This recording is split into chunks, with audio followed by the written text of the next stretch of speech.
Kesorotan selanjutnya, Saudara, mantan Sekretaris Kementerian BUMN Muhammad Said Didu mengungkap isi pertemuan dirinya dengan Presiden Prabowo Subianto di Kertanegara pada Jumat lalu. Ia menyatakan diskusi berjalan dinamis dan membahas banyak isu sensitif. Bersama dengan 4 tokoh lainnya, Said Didu menegaskan mereka sepakat agenda dan juga program pengembalian kedaulatan negara menjadi prioritas. Said bilang pertemuan juga membahas soal permasalahan oligarki dan juga kedaulatan negara, termasuk soal reformasi Polri, penegakan hukum, tata kelola BUMN hingga pemberantasan korupsi.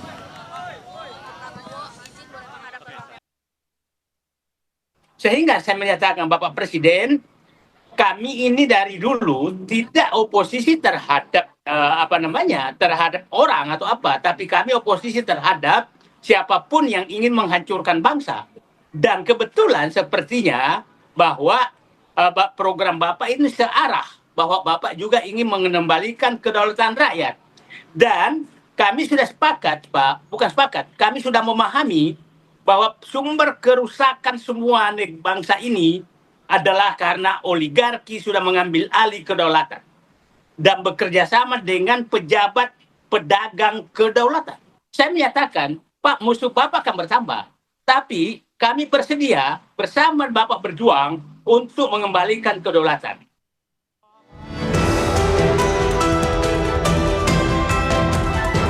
Tadi Pak disinggung soal Pak Prabowo bertemu tokoh oposisi, siapa aja sih Pak kalau boleh tahu? Saya nggak tahu namanya, lupa ya. Itu bisa. Tokoh nasional itu sudah menyatakan bahwa tidak ada oposisi.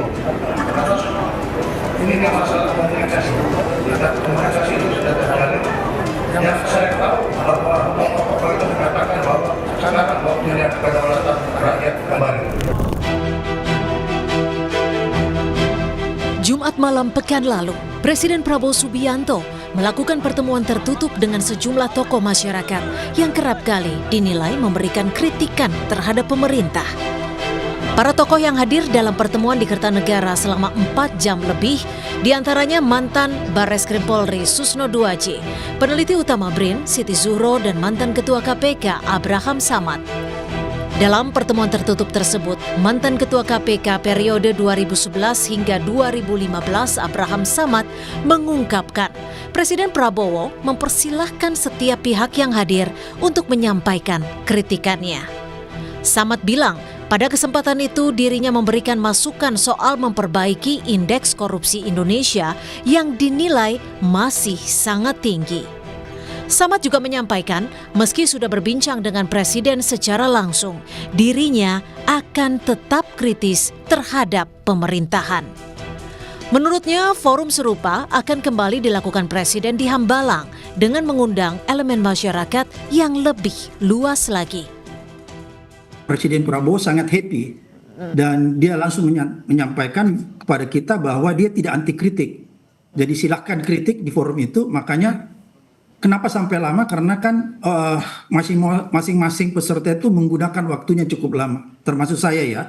Karena saya menyarankan bahwa kalau kita ingin meningkatkan indeks persepsi korupsi kita, maka ada 5 hal yang harus diperhatikan sesuai dengan amanah dari UNCIC, United Nations Convention Against Corruption. Kritis kepada pemerintah, singkat saja.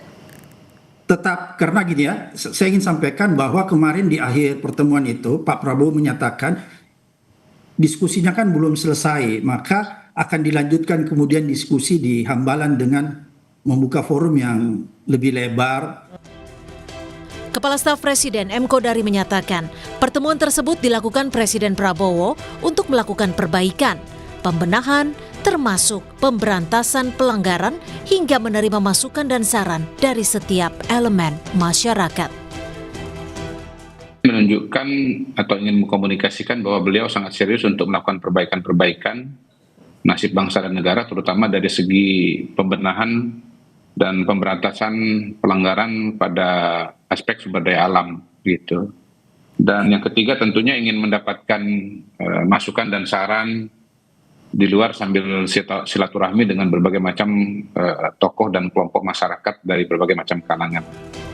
Sementara Direktur Eksekutif LSI, Zayadi Hanan menilai pertemuan tersebut dilakukan Presiden untuk mendapatkan masukan kebijakan dan ingin menunjukkan kepada publik jika Presiden terbuka dengan semua kalangan, termasuk mereka yang kerap bersuara kritis.